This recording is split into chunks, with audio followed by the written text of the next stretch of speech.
Ousmane Diaye, bonsoir. Vous êtes le rédacteur en chef Afrique de TV5 Monde. Emmanuel Macron se trouve en ce moment face à la jeunesse africaine. Depuis une heure, il échange et débat avec 11 jeunes. Quels souhaits exprime-t-il et dans quelle ambiance ça se passe ? Oui, les échanges ont commencé depuis un peu plus d'une heure. Alors, les échanges ont été vifs, les interpellations rudes, sans filtre, direct, dans un langage de jeunes Africains en colère contre la domination coloniale, en colère contre l'aide au développement. Alors, plusieurs demandes ont été formulées par les jeunes. Les demandes les plus importantes à retenir, un jeune du Sénégal a demandé à Emmanuel Macron de demander publiquement pardon devant cette assemblée pour le mal, pour le passé colonial de la France. Autre demande formulée par le représentant de la Côte d'Ivoire, c'est le retrait et la fermeture des bases françaises avant 2030. Autre demande aussi formulée, c'est la fin de l'aide au développement. Alors, ces demandes ont été faites en interpellation directe. Le président Emmanuel Macron a essayé de répondre, tout franchement, dans le même registre langagier. Par exemple, il a clairement dit et laissé entendre qu'il n'y aura pas de pardon. La France ne va pas demander pardon pour le passé colonial. Par exemple, il a clairement dit et laissé entendre qu'il n'y aura pas de pardon. La France ne va pas demander pardon pour le passé colonial.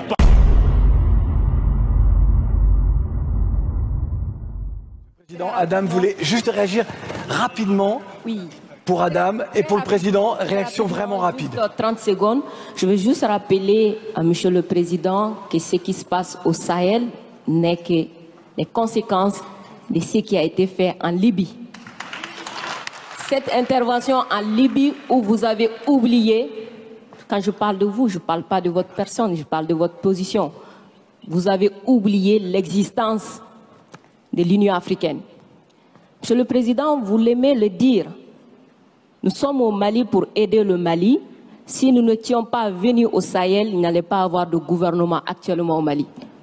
J'ai envie de vous dire que si ce n'était pas les Africains, il n'allait pas avoir de France aujourd'hui. Nous sommes liés, nous sommes liés, nous sommes liés. Arrêtez de dire que vous êtes venus nous aider. Non, parce que le terrorisme ne menace pas que le Mali. Vous êtes aussi menacés. Arrêtez de nous culpabiliser sur une position de victime. Mais Adam, je ne vous culpabilise pas. Monsieur le Président, je n'ai pas terminé. Je ne vous culpabilise pas. J'essaie de restaurer justement un dialogue réciproque et de respect. Oui. On n'est pas là simplement pour nos intérêts quand on arrive au Mali en 2013. C'est un fait.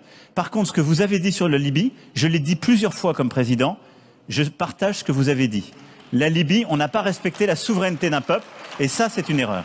D'accord, merci d'avoir reconnu ça. Et si vous reconnaissez ça, vous allez voir que ce qui se passe au Sahel n'est que les conséquences de cette intervention. Donc, vous êtes au Sahel pour corriger l'erreur que vous avez commise en Libye. Et en corrigeant ces erreurs, vous êtes en train de commettre d'autres erreurs. Monsieur le Président, je vous rappelle que l'intervention militaire étrangère n'a jamais réglé un problème. La Libye, elle est comment aujourd'hui? L'Afghanistan, c'est comment aujourd'hui? Donc l'intervention militaire ne va pas arranger les choses. Je ne voudrais pas que mon pays soit comme la Libye. Prenez votre responsabilité et surtout arrêtez de dire que nous sommes là pour vous aider. Non, vous n'êtes pas là pour nous aider. On est ensemble. On a un ennemi commun.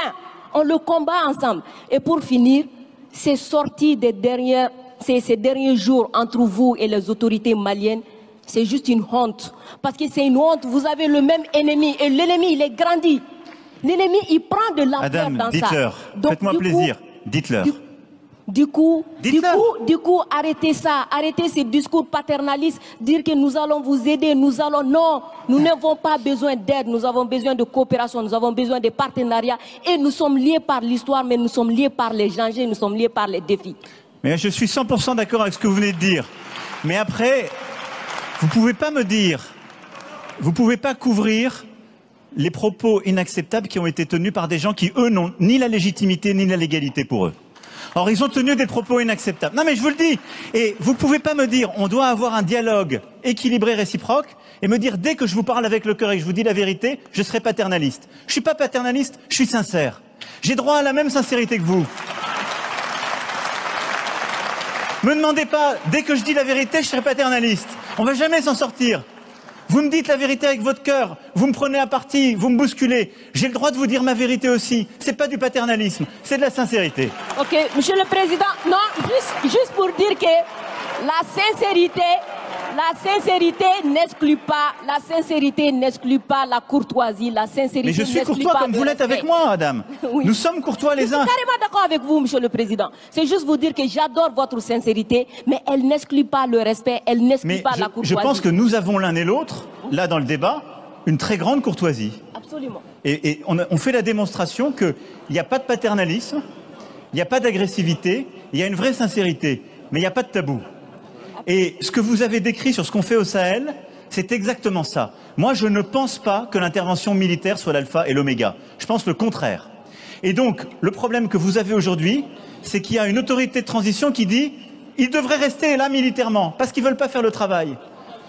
Nous, mais exactement, il y a des accords avec des engagements de toutes les parties. Et donc, nous, on est là pour la sécurité, mais à côté de ça, depuis 2017, on a l'Alliance internationale pour le Sahel, qui est de l'aide au développement avec la Banque mondiale, l'Allemagne, tous les pays, justement, européens et autres, qui est cet investissement solidaire qu'on a dans la région. Et il y a le rôle du retour de l'État. Chacun doit faire sa part. Et plus vite le reste est fait, plus on peut se retirer militairement, ce qui est beaucoup mieux. Parce que je vais être clair avec vous, je partage totalement la finalité. Jamais une intervention militaire ne remplace le travail d'un État. Jamais. Et moi, je peux vous dire les yeux dans les yeux que je n'ai jamais envoyé l'armée française contre un État souverain ou pour remplacer un État souverain. C'est ce qui a été fait en Afghanistan, ce qui a été fait en Libye. C'est la grande différence avec le Sahel. Refermons le chapitre. Monsieur le Président, on va refermer le chapitre. On va s'intéresser... J'ai des choses à dire, mais il faudrait bien que vous me permettiez de respecter les salutations d'usage. Monsieur le Président, chers invités, chers Français, chers Africains, chers amis, mesdames, messieurs, et à tous ceux qui sont là aujourd'hui et qui nous suivent à travers les médias pour participer à cette conversation directe et surtout sans filtre. Bonjour. Bonjour. Je suis Raïmwende Elda Kwama. Je suis africaine, je suis burkinabé, je suis intègre. Merci.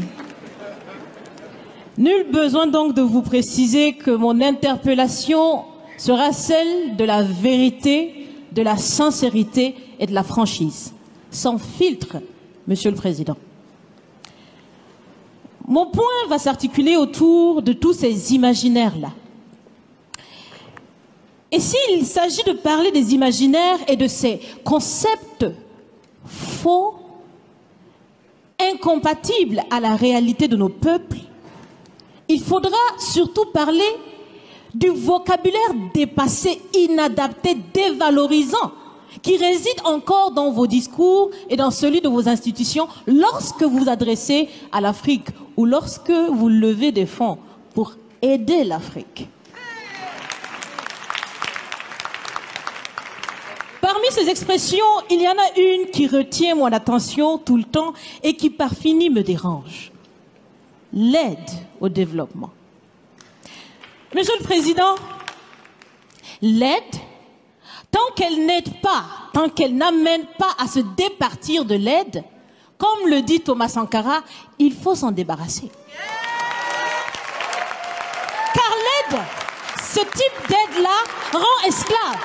Ce type d'aide-là empêche les peuples, les populations de s'en sortir par elles-mêmes, par leur propre capacité, parce qu'elles peuvent le faire, Monsieur le Président, et vous devrez le savoir. Le meilleur est en chacun d'entre nous, quelle que soit notre origine.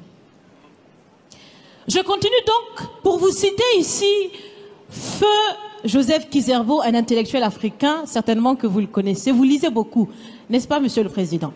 Il a dit, et je cite, « On ne développe pas, on se développe. » Fin de citation.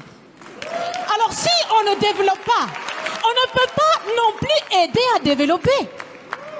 Ça fait près d'un siècle que l'aide au développement se balade en Afrique.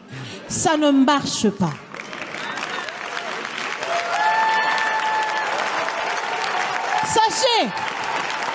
Sachez que l'Afrique se développera par elle-même, par le potentiel local et celui de la diaspora, et certainement dans l'interdépendance avec les autres nations de la planète, mais surtout à travers des collaborations saines. Je répète, saines, transparentes, constructives. Il y a des têtes bien faites, il y a des investisseurs aussi en Afrique. Nous innovons déjà en Afrique. Et si ce n'est pas co-constructif, dans cette relation qu'on imagine, on n'en veut pas. C'est donc fini. C'est donc fini les expressions « Sauvons l'Afrique ». Aidons à développer l'Afrique, il y a tellement de misérables là-bas. C'est fini, Monsieur le Président.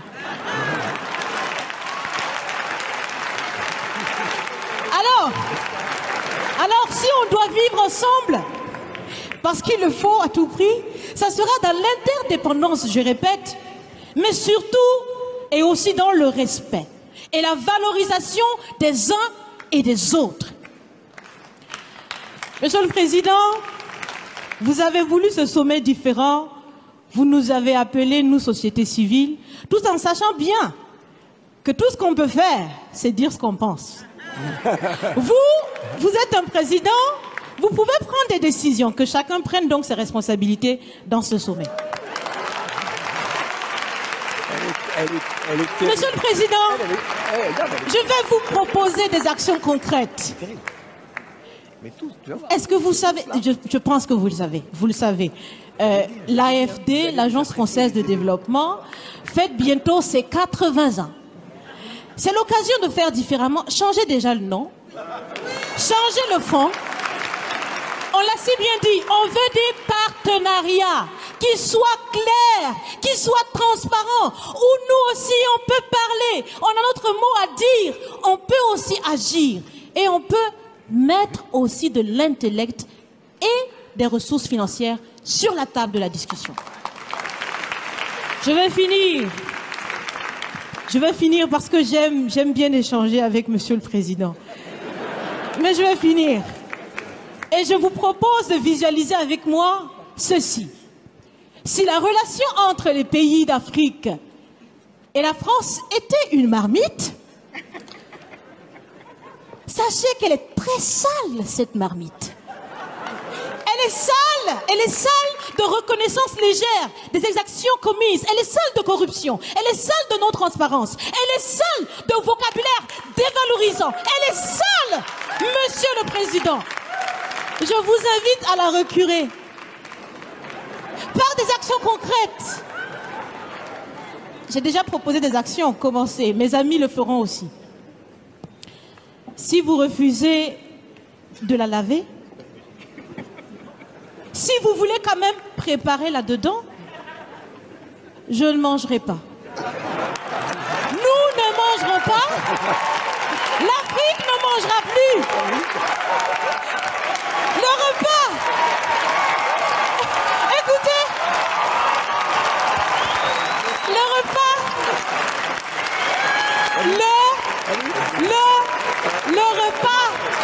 Le repas sera prêt.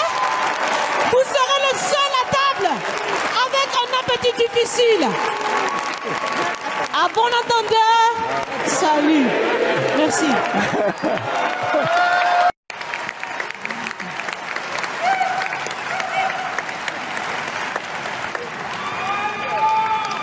Monsieur le Président, Mesdames et Messieurs, je suis Arthur Banga de Côte d'Ivoire.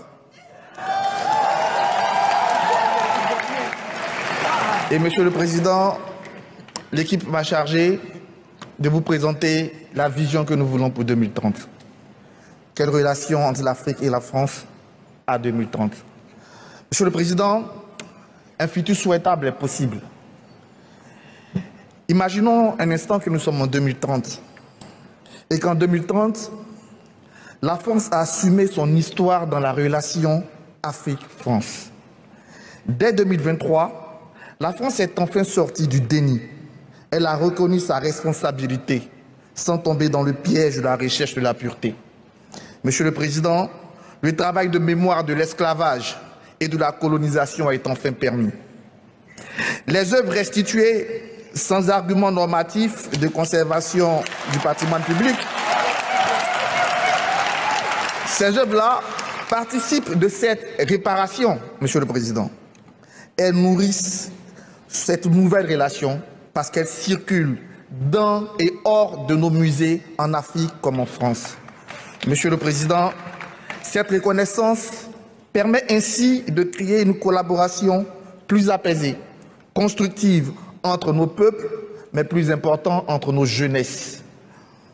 Monsieur le Président, à la fin de la décennie, la relation Afrique-France est équilibrée.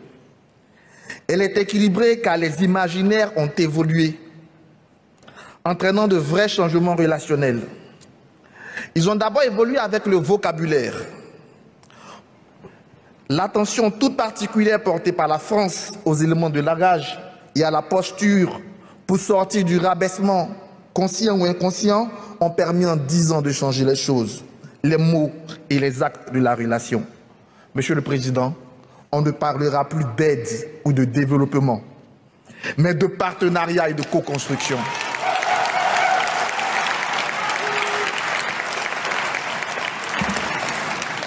Ce changement de paradigme entraîne avec lui les institutions changées de notre partenariat.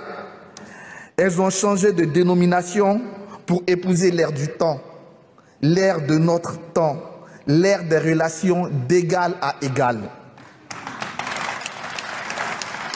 À cette date, Monsieur le Président, la relation est vivante. Elle est vivante parce qu'elle est portée par de nombreux acteurs. Bien sûr que la France a encore son réseau de femmes et d'hommes qui assurent les relations diplomatiques avec des représentants officiels des nations et surtout des institutions panafricaines. Mais elle compte aussi sur d'autres acteurs, ceux-là dans cette salle, sur ce banc, ces acteurs en charge des questions de démocratie et de défense des droits humains. Les programmes partenariaux se font avec cette société civile qui est désormais reconnue comme des interlocuteurs crédibles et légitimes. On est sorti du brouillage des pistes grâce à la mobilisation des partis civils et des jeunes qui réfléchissent ensemble par-delà la Méditerranée à leur interdépendance dans une relation qui vit. Monsieur le Président, le rapport du professeur Achille Mbembe nous propose un fonds de la démocratie. Il serait peut-être intéressant, ou nous devons même orienter ce fonds vers la société civile, qui doit être reconnue officiellement et avoir une place de choix dans la direction de ce fonds pour la démocratie. En 2030, Monsieur le Président, notre relation est débarrassée des scories symboliques d'une époque de domination révolue. Monsieur le Président, le franc CFA et ses réserves associées sont un lointain souvenir, puisque l'Afrique a désormais sa propre monnaie, une monnaie qu'elle gère en totale liberté. Monsieur le Président, les bases militaires françaises sur le continent sont fermées et elles auront laissé la place à des armées autonomes. Monsieur le Président, les interventions militaires décidées au gré des humeurs françaises pour soutenir des régimes amis font désormais place à des mécanismes de sécurité collective de l'Afrique. En 2030, dans l'ère du numérique, l'open data imposé à tous les acteurs de la relation permettra un véritable fair process pour une totale transparence sur les flux humains, financiers et de ressources. Couplée à une communication sur le territoire français, cette approche permettra de réconcilier le peuple français avec l'Afrique. Monsieur le Président, les diasporas que vous appelez affectueusement cette part africaine de la France, représentée ici par Mme Moreno, par Lova, par Sandrine, ces diasporas-là auront la capacité de diffuser cette approche sur un territoire maillé de maisons du génie africain que nous propose Achille. Monsieur le Président, cette dynamique, j'en suis sûr, et nous en sommes sûrs, induira des succès. Mais il y aura des échecs, Monsieur le Président. Il y en aura. Sauf que ces échecs, sur ces échecs, la posture de la France aura changé. Ils seront reconnus comme tels Et mieux, ils nous permettront donc, ils favoriseront l'émergence de nouveaux projets sans suspicion pour corriger ces erreurs, ces fautes que nous pouvons commettre dans notre évolution.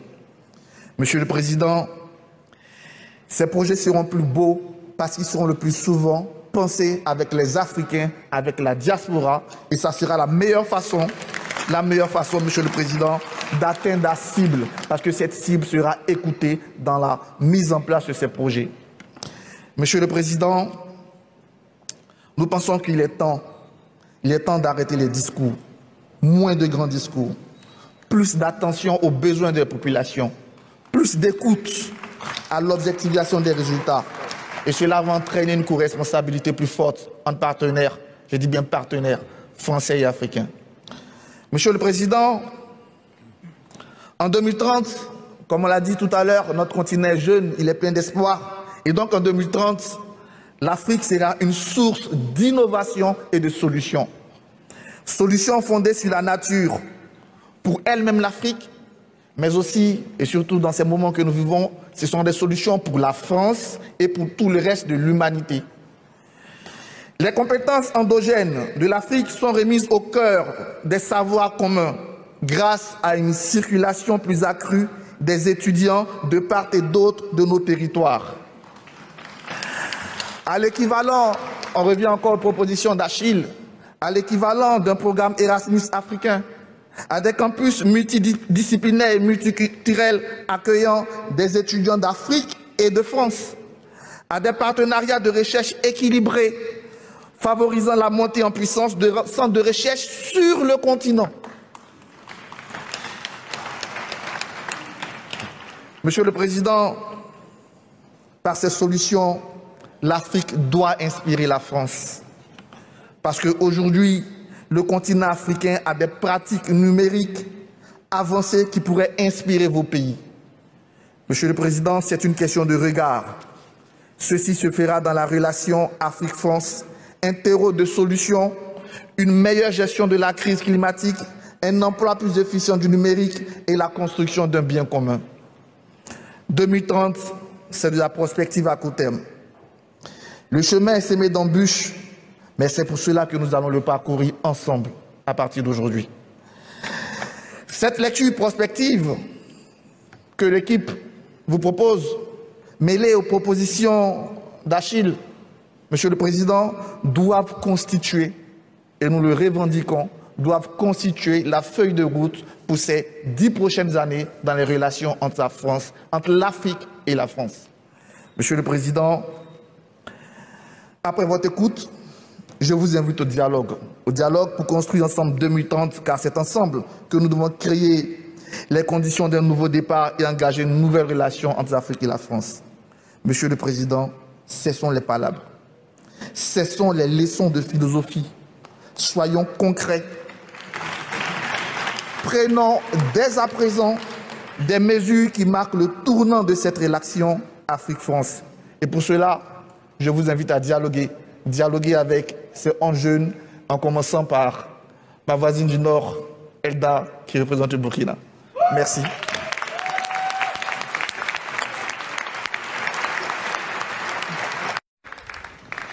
Et nous allons accueillir l'un d'entre eux. C'est un jeune écrivain congolais de RDC. L'une de ses... Ah, il y a les fans de RDC là. Là, les gens de RDC qui sont de ce côté-là.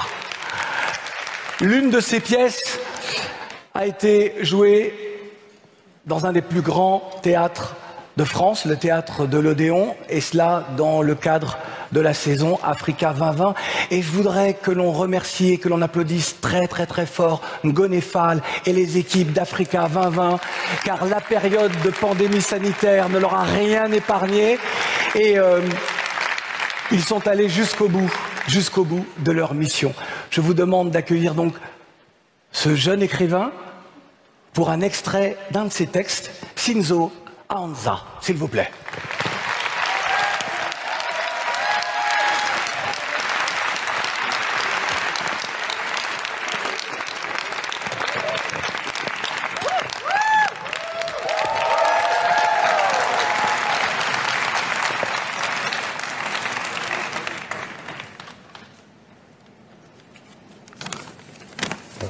Monsieur le Président, cher Achille, Mesdames et Messieurs, le texte que je vais vous lire est un bout d'un ensemble qui porte sur les amours dans le Kivu en guerre.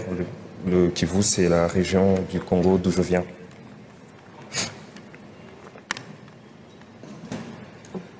Je ne sais si on s'aime comme la vague et la falaise, ou l'air et l'oiseau. Je ne sais si nos regards ont foudroyé à l'unisson l'innocence de nos cœurs, si le zèle de tes cheveux déployés nettoie les convenances autour de nous, si le jeu de nos rires dévoyés effraie les oiseaux dans les arbres. On est si fou, si seul, si perdu, si loin.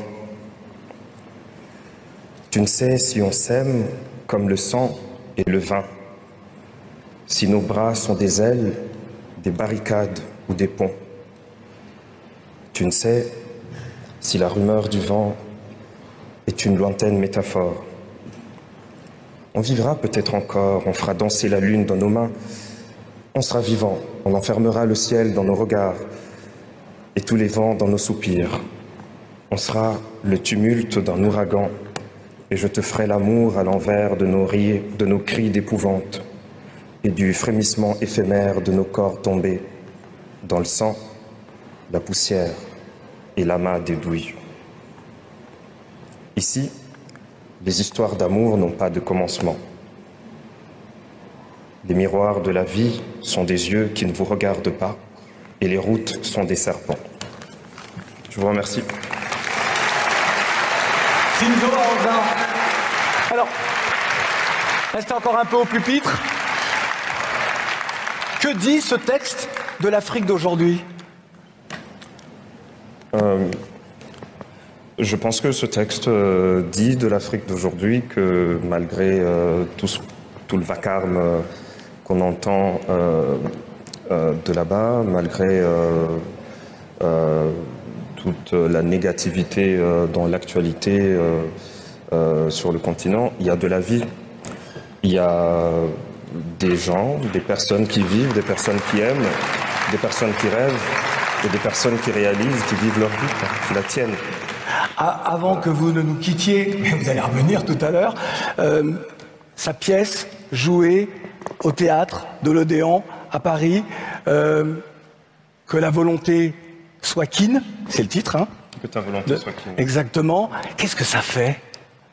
Parce que moi, je connais beaucoup d'auteurs, de metteurs en scène français. Le théâtre de l'Odéon, c'est le rêve d'une vie. Et là, ça a été une réalité pour vous, Cinzo ? Oui, c'était assez particulier et pour ça, je remercie justement le président de la République d'avoir initié ce projet, donc Africa 2020, et puis Ngoné Fall pour sa superbe programmation, Aristide Tarnagda qui a créé cette pièce au Burkina Faso et toute l'équipe autour de lui. Et évidemment, c'était une très très belle aventure. Je sens que Cinzo me dit « laisse-moi partir, laisse-moi partir, laisse-moi partir ». Applaudissez-le très fort, s'il vous plaît. Cinzo Aranzin.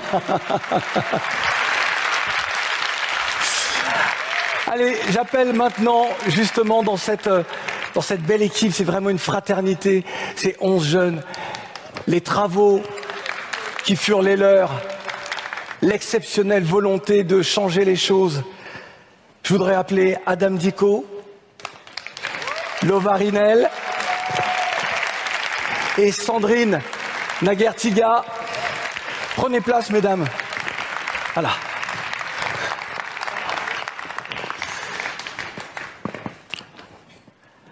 Asseyez-vous. Merci infiniment d'être là. C'est vrai que Cinzo est très timide, hein. Il est toujours comme ça. Prenez vos micros, que l'on vous entende. Il est très timide, hein, Cinzo. Léger. Oui ? Léger. Bon. Lova Rinel, femme engagée dans tous les combats pour la citoyenneté, ancienne également, conseillère diplomatique et politique d'un président de l'Assemblée nationale de Madagascar, d'un président de la République de Madagascar, Africa, Et ces diasporas, c'est tout votre combat? Ouais. Merci. T'as oublié de dire l'essentiel. Je suis française et malgache. C'est vrai. Alors, il y a beaucoup de choses à dire aujourd'hui. Je vais me concentrer sur les raisons qui m'amènent. Et je pense que ce sont celles qui amènent mes amis ici. C'est l'engagement. Je crois qu'on ne peut pas s'inscrire dans une volonté de changer cette relation si on ne s'engage pas. Ça demande à chacun des sacrifices, mais aussi des renoncements. Il faut savoir composer avec des... Et je crois que le texte de notre ami tout à l'heure le disait, c'était composer avec parfois des réalités qui nous paraissent fatales, oui, qui nous paraissent impossibles à surmonter. Et je crois en cette jeunesse, mais moi je suis là aujourd'hui pour dire à mes amis malgaches qui sont là d'ailleurs, qu'il ne faut pas, qu'il ne faut pas arrêter de croire que la démocratie ne fonctionne pas. C'est pas possible. On ne doit absolument rien lâcher. Alors c'est compliqué, il faut du temps, et c'est pour certains l'enjeu d'une vie. Et ne lâchez surtout pas.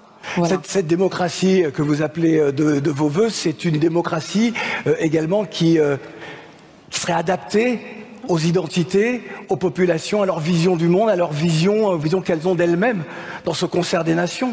C'est pas une démocratie calquée purement et simplement Alors sur ce que nous faisons chez nous. c'est intéressant ce que tu dis, parce que ce que j'ai compris moi d'une démocratie, c'était tout sauf uniformité. D'accord. Au contraire, ce sont les tenants de la diversité qui font de la démocratie. Et ça, il ne faut pas l'oublier. Adam Dicko. Oui. Alors, Adam Dicko, engagé dans tous les combats pour que les jeunes au Mali comprennent l'importance de la citoyenneté, de s'engager justement en politique, de donner de la voix lorsqu'il faut donner de la voix, oui, à travers les élections et pas seulement. Absolument, absolument. Alors moi, je viens du Mali. Est-ce que les Maliens sont là? Super. Donc moi je viens du Mali, un pays où la démographie est très très jeune. Monsieur le Président l'a rappelé tout à l'heure, 70% de la population a moins de 30 ans. Donc moi mon travail c'est vraiment faire comprendre à cette jeunesse qu'elle a son rôle à jouer et qu'elle doit jouer son rôle. Et mon combat c'est aussi qu'on sorte de ces discours qu'on doit donner. Non, nous on ne demande pas, on prend. Parce que c'est à nous. Alors, il y a cette idée évidemment de prendre, hein, Thomas Sankara dit beaucoup de choses sur tout cela, la liberté elle s'arrache. Il y a aussi Absolument. Tout le combat sur l'intergénérationnalité. C'est le combat que vous menez également, Adam. Discours, le propos, le dialogue intergénérationnel. Absolument, le dialogue intergénérationnel, le partage entre les générations, mais aussi de comprendre que les jeunes constituent une force d'innovation, une force de changement. Donc le faire comprendre et aussi faire comprendre aux jeunes que nous devrons nous servir des échecs de nos anciens pour ne pas commettre les mêmes erreurs, mais aussi de leur succès, de leur expérience pour avancer, pour aller au-delà de ce qu'ils ont fait. Parce que nous, notre rôle, notre responsabilité, ce n'est pas de faire ce que les anciens ont fait, mais c'est d'aller au-delà de ce que les anciens ont fait. Donc ce combat nécessite un dialogue intergénérationnel, mais un dialogue franc qui s'inscrit dans une courtoisie et dans le respect mutuel. Exactement. Et Nelson Mandela disait « Je ne perds jamais, j'apprends ». Exactement.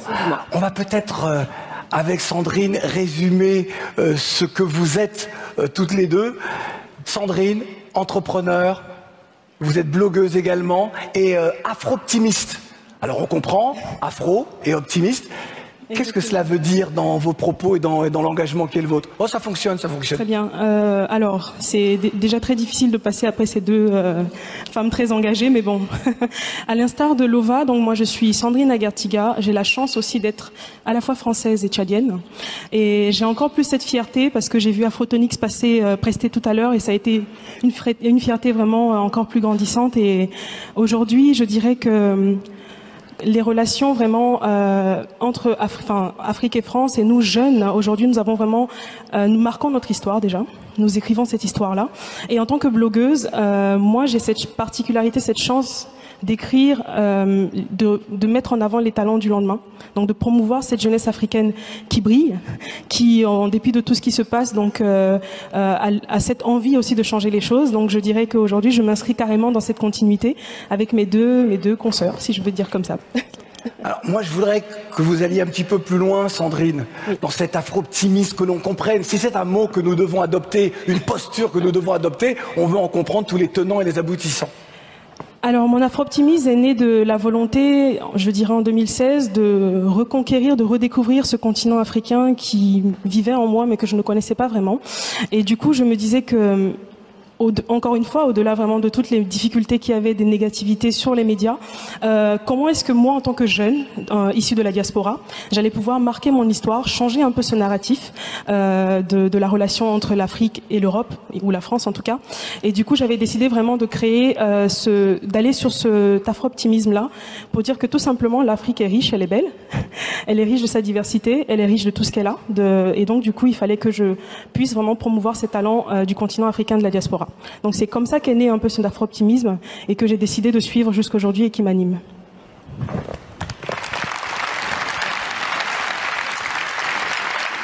Je vous pose la question à toutes les trois, mais je voudrais qu'Adam Dicko peut-être commence à répondre. Qu'attendez-vous de ce nouveau sommet Afrique-France? Oula. Alors, ce que nous attendons de ce... Moi, personnellement, ce que j'attends... Donc vous êtes actrice quand même, hein, et même moteur. Oui. Je peux dire, et c'est avec fierté que j'accepte d'y participer et aussi de faire partie de ceux-là qui ont conduit tout ce processus-là. Ce que moi j'attends personnellement de ce nouveau sommet, c'est que ça soit le début de quelque chose de nouveau. Je ne veux pas parler de rupture parce que ce n'est pas ce sommet qui a voulu cette rupture. La rupture, elle a été voulue avant le sommet. Elle a été voulue par les cris des cœurs des jeunes Africains. Donc, ne pas faire croire que la rupture est voulue ici à Montpellier. La rupture a été voulue. Les frustrations ont été exprimées. Des cris des cœurs continuent d'être criés, entendus. Donc, moi, je voudrais que ce nouveau sommet soit le début de quelque chose. La rupture complète de cette posture qu'on peut qualifier souvent paternaliste. La rupture aussi de ce regard sur l'Afrique, qui n'est pas un continent de misère ou de chômage ou de maladie, qui est un continent jeune, de ressources, d'optimisme, d'innovation.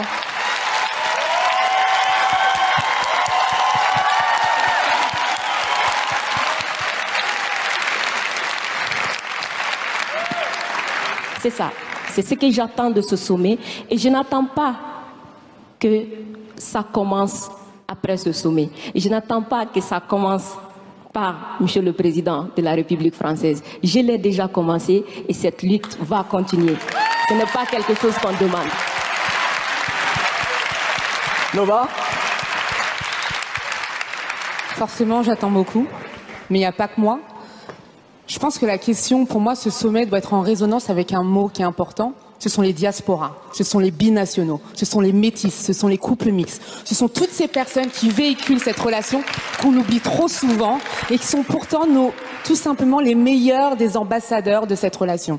Il faut compter sur eux, il faut composer avec eux et ça peut se faire que si nous, et je pense que c'est ce que disait Adam tout à l'heure, c'est la jeunesse qui impulse ça. Alors on ne s'arrêtera pas. Pour nous, quoi qu'il arrive, on avancera, mais attention, surtout, on ne renoncera à rien du tout. Donc ici, j'appelle toutes les personnes qui sont là à nous suivre, à faire en sorte que ce sommet ne soit que le début d'une grande chose. Voilà. Comme disent les membres d'un groupe togolais très connu, Toufan, ce n'est que le début du commencement. Absolument. Avez-vous le sentiment, je pense que certaines et certains ici, peut-être le ressentent de cette façon-là, avez-vous le sentiment de vivre un moment historique? Sandrine? Oui, je dirais oui avec un grand E. Au fait, déjà la relation, on n'arrive pas à expliquer. On l'avait vécu pendant les quelques jours de travaux pour préparer donc ce sommet, et on se disait mais waouh, on a la chance quand même d'avoir été appelés, malgré ce que les gens peuvent dire, qu'on n'a pas du tout de légitimité ou pas, mais on a la chance d'être appelés, de quand même proposer un nouveau regard, un nouveau changement, de nouvelles relations entre la France et l'Afrique. Et c'est quelque chose d'assez incroyable parce que des gens pensaient que, pour certains, qu'on remplaçait nos chefs d'État. qu'on les représente. Alors que pas du tout. C'est vraiment une nouvelle vague des jeunes issus de diversité, de différents domaines qui ont envie vraiment, encore une fois, de porter une voix commune vers une vision commune. Donc du coup, c'est quelque chose d'extraordinaire. Et là, on est en train de marquer notre histoire. Merci Sandrine. Merci Sandrine de rappeler que ce sommet n'est pas un sommet contre des chefs d'État, contre des responsables politiques, mais bien un sommet qui donne la parole à celles et ceux qui font le continent aujourd'hui. Ce n'est pas un sommet des opposants politiques, mais bien le sommet des jeunes d'Afrique et des diasporas, comme le disait très justement Lova à l'instant. Ça a été facile pour vous, puisque tout à l'heure Sandrine parlait de légitimité. Qu'est-ce qu'être légitime? Lorsqu'on est dans l'action, on est forcément légitime. On a le droit de parler, on a le droit de s'exprimer, on a le droit d'agir. Avez-vous senti, vous, que certains vous faisaient obstacle à ça, ou n'acceptaient pas votre présence ici? Sandrine, vous voudrez peut-être ajouter quelque chose? Pas plus tard que ce matin, on en discutait avec Adam. On avait des réactions sur les réseaux sociaux de jeunes qui disaient que soit on avait reçu de l'argent pour participer à ce sommet, ou on n'était juste pas représentatif donc de ces jeunes-là. J'ai envie de dire que nous, on n'est pas là pour représenter les jeunes. Ce sont nos pères, ce sont à nos pères, donc les jeunes, de décider pour qui les représenter. Nous, on est légitime parce que on vit en tant que jeunes, que ce soit à la diaspora ou sur le continent africain, et on a le droit de s'exprimer. On a le droit de dire les choses qui vont pas. On a le droit de vouloir quelque chose de nouveau. Donc je pense que oui, on a une légitimité à être et il faut assumer. Moi, c'est juste ça que je peux dire. Je vais lire votre blog. Merci. Je vais vraiment lire votre blog. Je suis afro-optimiste désormais. Super. Adam. Oui. Alors, moi, je voudrais bien revenir sur si c'est un moment historique, oui. Car pour moi, ça l'est. Vous savez, quand j'étais à l'école, au premier cycle, il y a eu un sommet Afrique-France à Bamako, et on nous a fait sortir de notre école, nous amener à l'aéroport pour aller applaudir. C'était quand? Je ne sais pas si c'était en 2007 ou quand, mais je crois que je devrais avoir... J'étais très jeune, j'étais un enfant, on ne savait pas ce qui se passe, on vient, on applaudit. Donc à l'époque, c'était un sommet France-Afrique. Bon, les choses ont changé. J'aime plus l'expression Afrique-France. Oui, non, mais voilà, c'est pour dire que les choses ont changé. Il faut bien le rappeler. Aujourd'hui, c'est Afrique-France. Ok, d'accord, mais en tout cas, c'est historique parce que moi, petite fille qui était au bord du goudron en train d'applaudir, je ne sais même pas qui était le chef d'État, qu'est-ce qui s'est passé, me retrouve aujourd'hui en face du président français pour lui dire ce qui ne va pas. Oui, c'est historique. C'est historique, il faut le dire, il faut l'assumer. Il faut l'assumer. Et par rapport à la légitimité, oui, nous avons cette légitimité. Nous avons cette légitimité parce que nous sommes des jeunes de ce continent. Nous avons la légitimité parce que nous savons ce qui ne va pas. Nous avons la légitimité parce que nous sommes surtout victimes de cette relation. Et aujourd'hui, nous devrons être des acteurs de cette relation. Donc oui, nous avons la légitimité et nous allons porter la voix. Lova, pour clore cet instant avec vous. Moi, je suis émue par ce qu'elle dit. Oui, nous sommes tous émus. Sur la partie historique, je vais rebondir sur ce qu'elle a dit. Moi, c'est de l'autre côté. Moi, j'ai grandi, je suis née dans une banlieue française du 94. Je suis une fille qu'on appelle dite de cité. Donc moi, j'ai vu l'Afrique autrement. Je l'ai vu d'abord par mon père, qui m'a raconté que jusqu'à ses 17 ans, il était indigène. Et je l'ai vu aussi me dire à quel point j'avais la chance d'être française. Donc j'ai dû composer avec ça. Et puis, aujourd'hui, avec toute cette articulation, aller à Madagascar, pour moi, c'est un rite initiatique. J'ai découvert ce que c'était l'appel du sang, l'appel de la terre. Revenir en France, c'est exactement pareil. Parce que ce qu'il ne faut pas oublier, c'est que pour toutes les personnes qui ont ces deux altérités, c'est un tout. À chaque fois que la France saigne, nous aussi on pleure. À chaque fois que l'Afrique saigne, nous aussi on pleure. Et fondamentalement, je pense qu'on est tous venus ici pour poser nos tripes sur la table.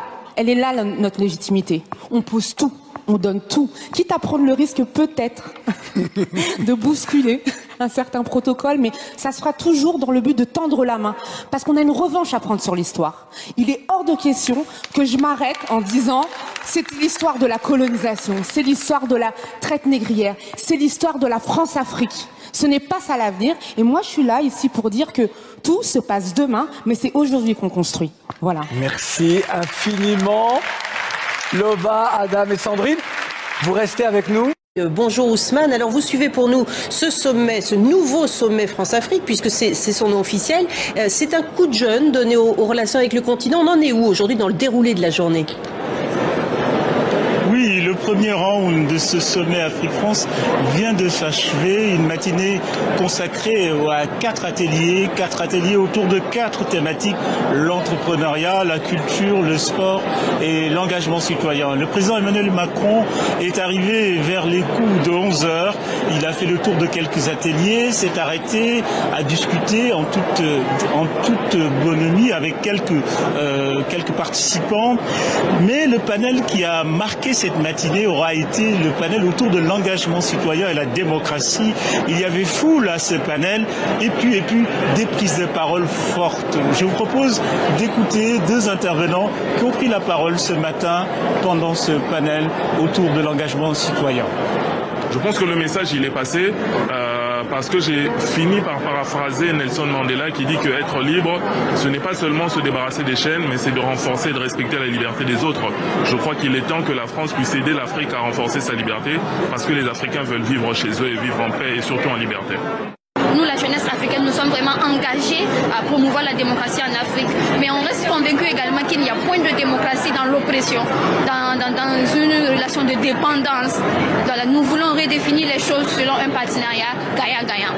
Que la France redépose les questions essentielles qui maintiennent l'Afrique dans la pauvreté, parce que les thèmes abordés ici, on parle de démocratie, de sport, d'entrepreneuriat. Ce ne sont pas ces questions-là qui gardent l'Afrique dans la pauvreté. Non, les questions qui gardent mon Afrique dans la pauvreté, ce sont des questions liées au franc CFA, à l'ingérence de la France dans la politique interne des États africains. Oui Ousmane, et pour la suite de la journée, donc après ?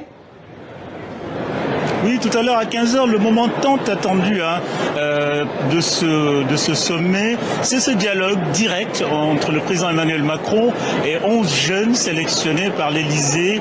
Un dialogue direct qui rappelle le discours de Ouaga, qui a été un moment fort de la politique africaine d'Emmanuel Macron. Et tous espèrent ici que ce moment-là sera un moment de vérité et de discours franc. Par exemple, il a clairement dit et laissé entendre qu'il n'y aura pas de pardon. La France ne va pas demander pardon pour le passé colonial. Par exemple, il a clairement dit et laissé entendre qu'il n'y aura pas de pardon. La France ne va pas demander pardon pour le passé colonial.